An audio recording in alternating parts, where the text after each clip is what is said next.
Hey, 1 second. Let me tell you the truth. आं नोंथांनो सैथो बाथ्रा खोन्थानि जाय बे भिडिअखौ नायो नोंथाङा माब्लाबाबो फिउचाराव रिग्रेट जाहैनाय नङा, गावखौनो गाव दुसिहैनाय नङा, गावखौनो गाव हेट्स मुगैनाय बेबायदि मोनहैनाय नङा।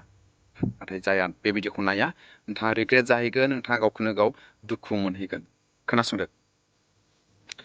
नोंथाङा जानो हागौ गोरिब दुखिया बिबायारिफोरखौ नुब्ला नायनानै थानो हाया।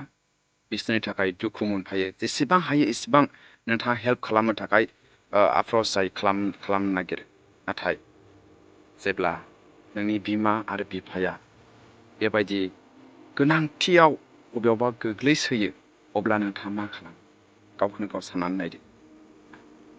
सेकेन्ड नाम्बार, जेब्ला मानसिफोरा नोंखौहाय गोबां बाथ्रा बुङो, गोबां दुसियो, गोबां बाथ्राजों सोंखारियो, नोंथाङा सानो जे जेबो नङा, जोङो खोनासंनानै पेशन खालामनानै थानांगौ होननानै नोंथांनियाव मटिभेशन फैयो।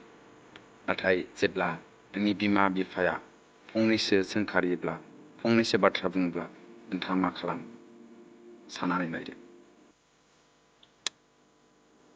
मस्ट इम्परटेन्टलि गोसोआव ला, नोंथाङा जेसेबां थांनानै थागोन एसेबांसिम गुबुन मानसिफोरखौ सार्भ खालामनो, गुबुन मानसिफोरखौ हेफाजाब खालामनो थाखाय नोंथाङा मोनफ्लायबाय थागोन।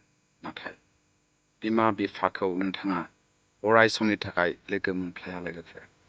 बेनिखायनो बिमा बिफाखौ माब्लाबाबो जोङो दुखु होनो नाङा। बिसोरनि जेनाखि साननाय बेफोरखौ जोङो फुलफिल खालामनो थाखाय जोङो नाजानांगौ।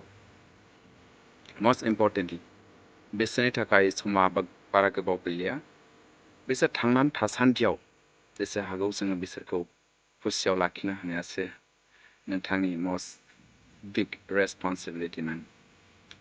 So keep in mind, गोसोआव लाखि. Thank you so much by the way.